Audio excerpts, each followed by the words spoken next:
Here's my question for you, given all that we've just discussed, which is only scratching the surface of the Hunter Biden story. What about Barack Obama? Where's he? He's been awfully silent on this. This is his administration. You know damn well he fully knew what Hunter Biden was doing. You know, if your vice president's son is sitting on the Ukrainian board, you guys are pushing to have investigated. But for 20 years, you had Obama and George W. Bush's Department of Justice go easy on this guy. They didn't fully investigate the case. They didn't show any curiosity about the case. And now Donald J. Trump is asking his Department of Justice to show full transparency. And somehow that's a criticism of Donald J. Trump and not Barack Obama and George. Barack Obama's myth of hope and change collapses under Megyn Kelly and J.D. Vance's brutal takedown. They ripped through the polished speeches, the empty promises, and the self-serving legacy of a man who sold America charisma instead of results. From foreign policy blunders to domestic failures, from party collapse to personal hypocrisy, Obama's image crumbles into dust.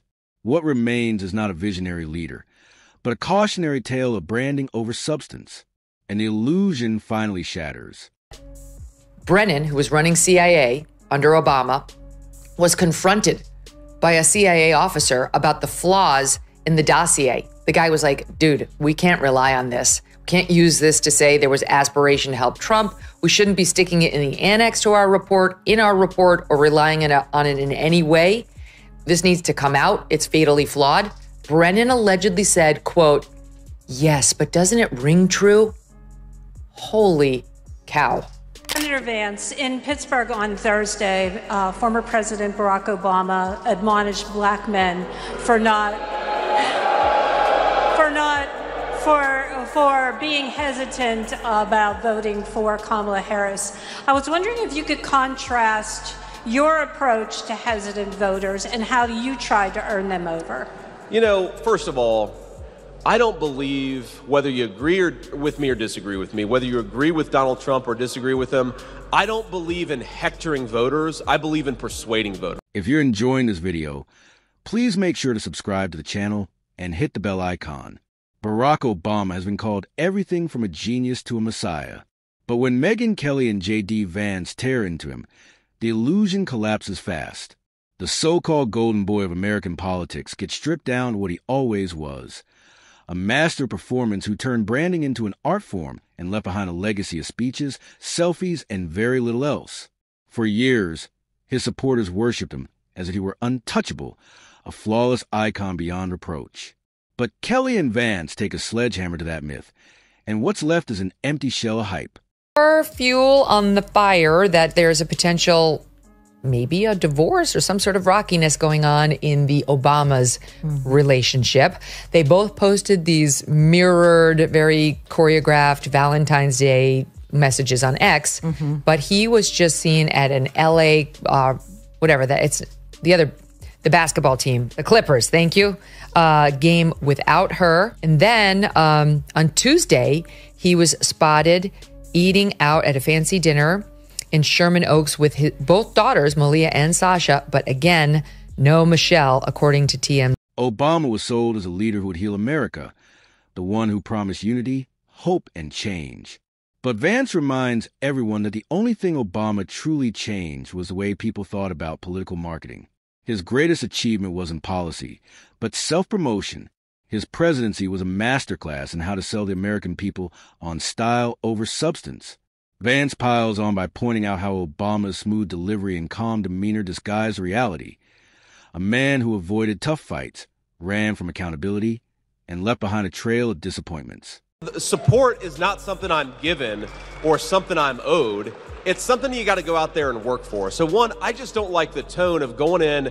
I mean, look, the better question for Barack Obama or anybody to ask is not why black men, it's not how dare you not vote for Kamala Harris. It's maybe they're thinking about voting for Donald Trump because they're sick of being censored. They're sick of being told. Obama's genius wasn't leadership.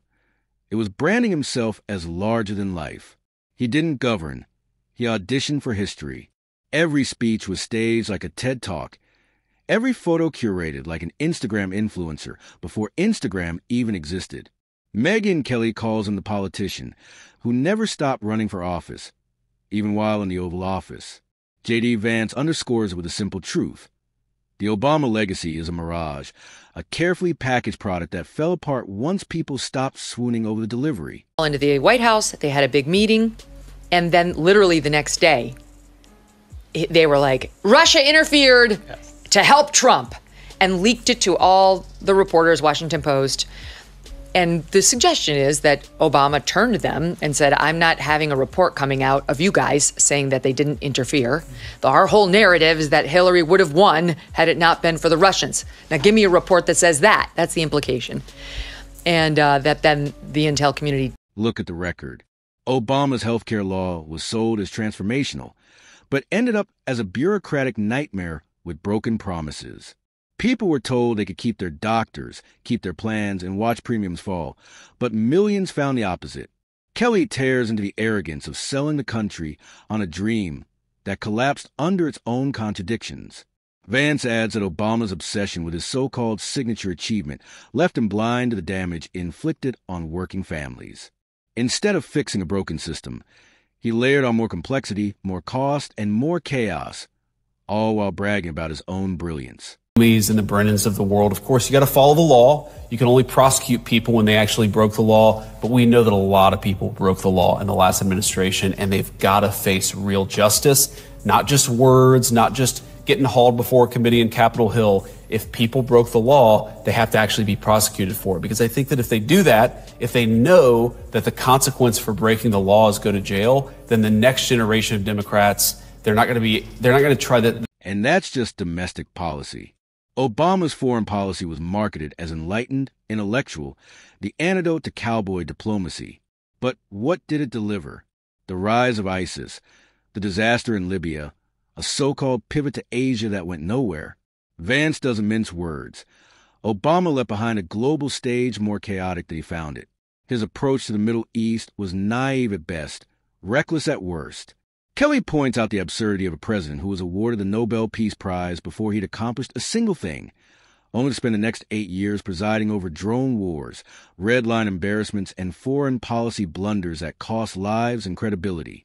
Even his vaunted ability to inspire came with a price. Obama was brilliant at speeches, but words don't fix broken systems, and slogans don't build bridges. He promised unity, but America came out of his presidency more divided than ever. He claimed to transcend race, yet he left behind racial tensions that only deepened. Kelly drives a knife in by noting how Obama built his career on lofty promises, but never delivered the unity he preached. Vance twists it further, pointing out that for all the talk of hope, despair grew louder, distrust in government worsened, and faith in institutions eroded on his watch. If you want to criticize the people who aren't showing full transparency, you ought to go after the administrations that went easy on Jeffrey Epstein, the administrations that concealed this case for 20 years, and the administrations that failed to show full transparency. Donald J. Trump, I'm telling you, he's got nothing to hide. His administration has got nothing to hide, and that's why he's been an advocate for full transparency in this case. He's going to keep on being an advocate for full transparency, but while we're focused on that case, Donald J. Trump is also worried about making sure these great workers get more take-home pay and better jobs. And then there's the arrogance, the smugness, the constant lecturing. Obama perfected the art of talking down to the American people while pretending to uplift them. He loved being the smartest guy in the room, the professor-in-chief who always had the final word. But Kelly sees through the act. It wasn't wisdom. It was condescension dressed up as intellect. Vance joins in, hammering the fact that Obama never saw himself as a servant of the people, but as their enlightened guide. He wasn't governing. He was scolding. The hypocrisy runs deeper than speeches. Obama campaigned as a man of the people, the son of hope, the voice of change. But look at him now. Multi-million-dollar Netflix deals, Martha's Vineyard estates, celebrity parties with the elites he once pretended to stand against. Vance makes it clear. Obama cashed in on his presidency like it was a brand to be monetized. Kelly drives it home. This is the man who once told Americans to tighten their belts while living like royalty. He didn't just leave office.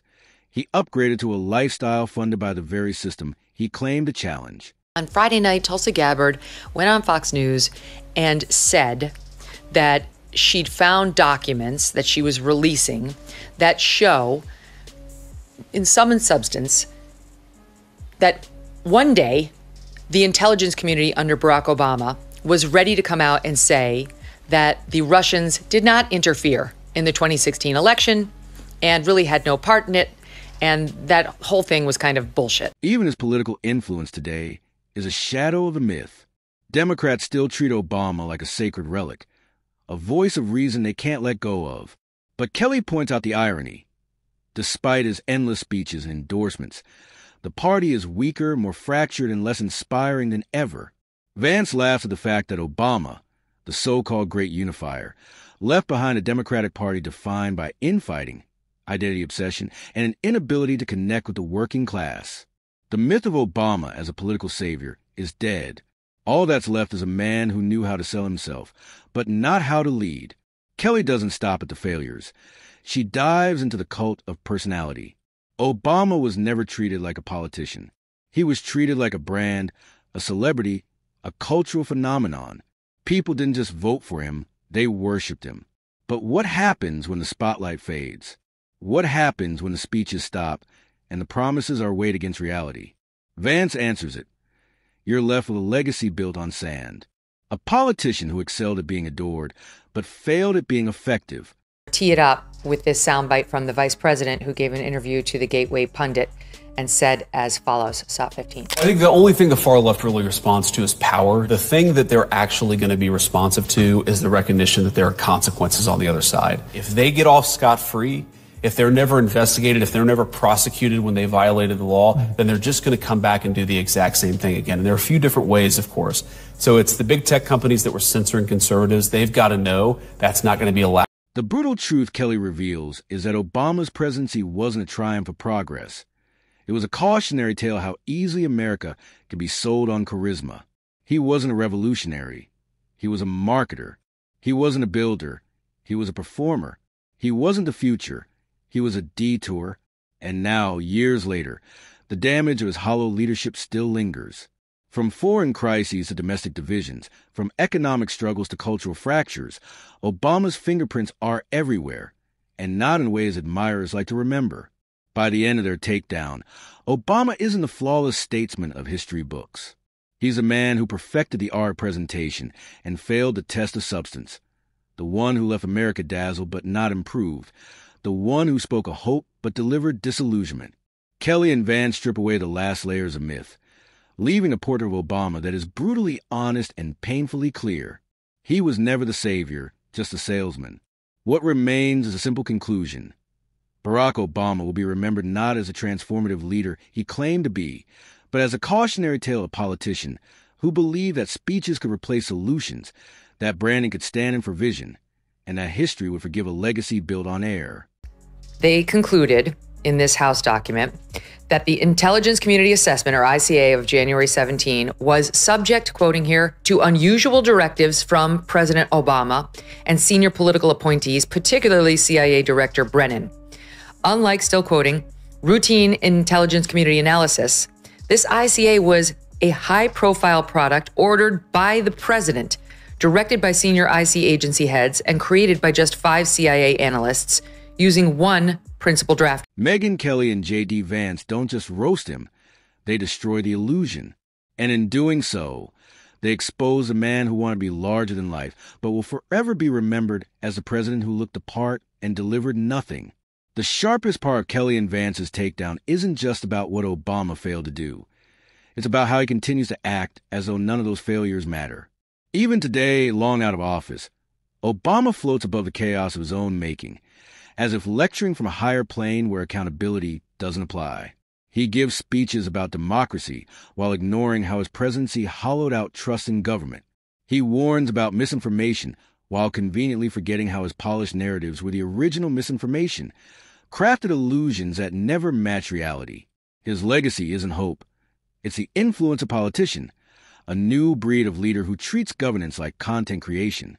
Kelly drives a dagger deeper, pointing out that Obama's legacy isn't just about his own mediocrity, but about what he left behind, a Democratic Party addicted to theatrics, lost in identity politics, and incapable of producing leaders who actually deliver. Some momentum picking up in the rumor mill about their marriage. First, on January 15th in the Substack of Jessica Reed Krause, also known as House and Habit, she posts the following. Michelle Obama's absence at Jimmy Carter's funeral certainly raised some eyebrows, but yesterday's announcement that she won't be attending Trump's inauguration confirms something is definitely going on between her and Barack. Whispers about cracks in their relationship have been circulating in D.C. for over a year now, but this feels like the first public proof of a marriage on the rocks. If I had to guess, they will wait until after the inauguration to announce it. Timing, is everything. And yet the story doesn't end there. For months, I've heard Jennifer Aniston's name tied to. The evidence of that failure is everywhere. Obama was supposed to usher in a new era of Democratic dominance. Yet under his watch, the party hemorrhaged seats at the state and local levels. By the time he left office, Republicans controlled more governorships, legislatures, and congressional seats than they had in decades. That's not progress. That's political collapse. Kelly laughs at the absurdity of a man hailed as a political genius while presiding over his party's implosion. Vance hammers the point. Obama left his party weaker than he found it, stripped of working-class support, and relied on cultural elites who can't carry elections. And yet, despite all this, Obama still struts onto the stage as though history is on his side. He writes memoirs longer than the Bible, gives smug interviews where he explains how no one else quite understands the world like he does, and throws parties on Martha's Vineyard that make Versailles look modest. That intelligence community assessment of January 17 was set to downplay Russian interference in the 2016 election. And then after a meeting with Obama and the top intelligence community officials, or at Obama's direction at least, the intelligence community did a complete 180 and played up Russian interference instead of playing it down. And he wanted to be remembered as a statesman, a thinker, a man above the petty bickering of politics. But Kelly cuts through the act. Obama isn't above the fray. He's responsible for it. His presidency created the divisions he now pretends to lecture about fixing. His arrogance shaped the culture of politics he now criticizes. The real brutality of Kelly and Vance's destruction lies in this final truth. Obama's story is a warning, not an inspiration. He is proof that charisma without substance is dangerous, that speeches without solutions corrode trust, and that style without results is worse than failure. It's betrayal. Obama didn't fail because he lacked opportunity. He failed because he believed his own hype. He thought history would bend to his words. That applause was the same as progress. And that branding was a substitute for vision.